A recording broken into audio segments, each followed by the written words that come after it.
Well, Matty, that's a famous win tonight. How would you assess the evening overall?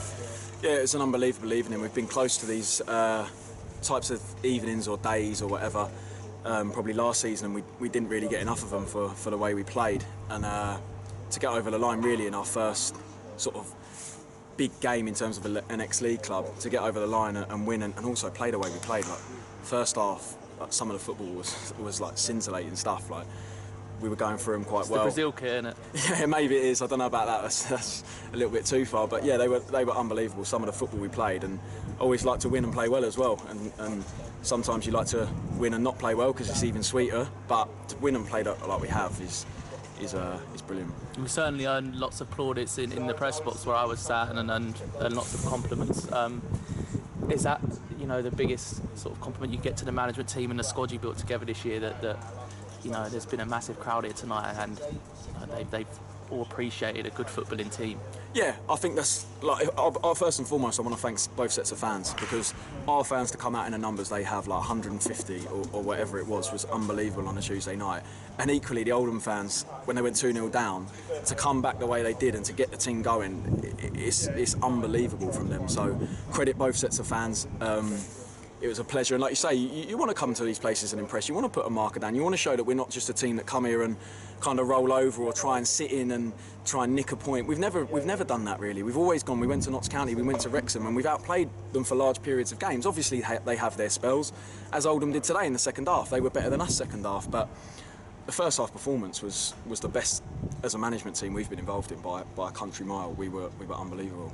Yeah, I was certainly thinking the same up there myself. Did you think when they got that early first half goal, and as you say, the crowd, it just like the roof blew off the place, wasn't it? But some set of cojones showed for holding on too. Well, we spoke about it just off camera. We had it at Stockport last season. We went there, I think we were 2-0 up at half time, came out, conceded after 10 minutes, and then just not capitulated, because that's disrespectful to our lads, because it's a hard environment to keep going in. We're a young team. I think we're the youngest team in the league. Like when you look at the squad we've got, we're the youngest team. You've got Dom Hutchinson who's 19, you've got Deji who's 18. Like, we've got some real young footballers and young men. And to do what they did second half, I was so proud of them after the first goal, to respond to the way the crowd were, because it's intimidating for us on the side. It's intimidating. I said it when we went to Stockport and they did the same thing. It is intimidating. It's like an out-of-body experience. You can't control what's going on the pitch because of what the fans do. And for our lads to come through that is a credit to them. And I'm so proud of every one of them. And the lads that aren't even in the squad, like the positivity around the camp was so good today. As I was not really much point looking at the league table at this stage of the season, but it does look pretty good. We're in the top four. And again, gaining a lot of plaudits in the games we've played, certainly in all the three we've played this season. Yeah, and the biggest disappointment is we should really be on 7 points. That's the reality. Like, listen, we'll take the 6, but at Eastleigh we kind of got robbed of a point where we did deserve. I think even the Eastleigh fans would say the same thing, that the goal was a frustrating one, so we probably should be joint top now on 7 points. But for us, it's an unbelievable start. It is just a start. Reality is you don't really look at the league table until probably 10 or 15 games in. So it's a good start. We've got points on the board, which you want to do early. The confidence is in the group. You see that today. And it's certainly a foundation to build on. I say it's hard for me to pick out an area on the pitch that we can single out for playing well tonight.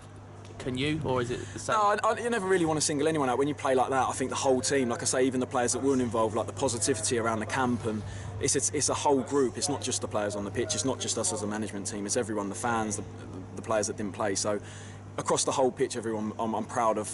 Well, as a management team, we're proud of the way they did it. So to play the football we did and get the points was a real buzz for us as a management team. It was a good mix, wasn't it? As you say, there was scintillating stuff, and then there was some resolute stuff in the second half. Is it good that the side's showing both sides of the game so early on in the season? Yeah, because let's call a spade. In pre-season we didn't defend brilliantly, and I think there were a few concerns going into it, but we were never concerned in terms of our structure. It was more just the continuity of the group and playing together and understanding when he covers there, I've got to go there, and we knew it would come. And like you say, sometimes when you defend like you did second half, it's almost sweeter than the way you played first half. Now, we are a management team that love our teams to pass the ball and dominate the ball, so that will always give us the greatest satisfaction. But to get the win, you have to defend. And I heard Cookie and Max at half-time saying, enjoy defending. You have to enjoy defending, because no matter how well you play, there will be periods in games where teams will come on strong, fans will get up, and you have to see it out, and they did it today. So I'm immensely proud of every one of them. And then on to Halifax on Saturday. We've got them at our place, and we did really strong there last year.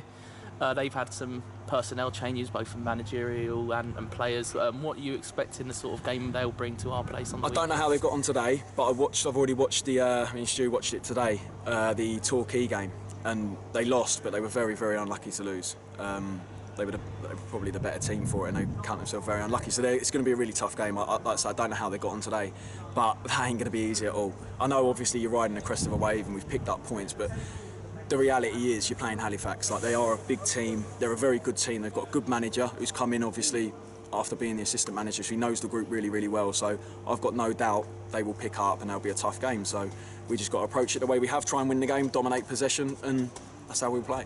And then obviously, how's the squad shaping up as well? We had Dyer back from suspension from last season, and Fella was missing tonight. Are they the only sort of two ins and outs that we've got coming? Yeah, I think it is at the moment. Fella will be touch and go for Saturday. It's not going to be too bad, which is good news because he's been unbelievable since he's been in. But then Brownie did a really good job today. Like, his finish across the near post was brilliant. He affected the game when he come on the first game of the season against Bromley. So people have stepped up. If I'm being honest, there's always opportunities, and we've got a tight-knit group, so there'll always be opportunities. And if you're out the squad, you could be starting the next week. And that's just the reality of having a small squad. It keeps you together. So yeah, Al comes back in, and we need Al, like, around the camp, and what he brings you on the football pitch when you need that little bit of composure. Even today, in your head when it's going against you, you're thinking, do we bring Al on? And it was something we spoke about, and fair play, the lads saw it through, and we didn't have to. But people like that coming back into the squad just makes us stronger. So it's good. Okay, thanks for your time, mate. Cheers, Chrissy. Well done. Cheers, mate.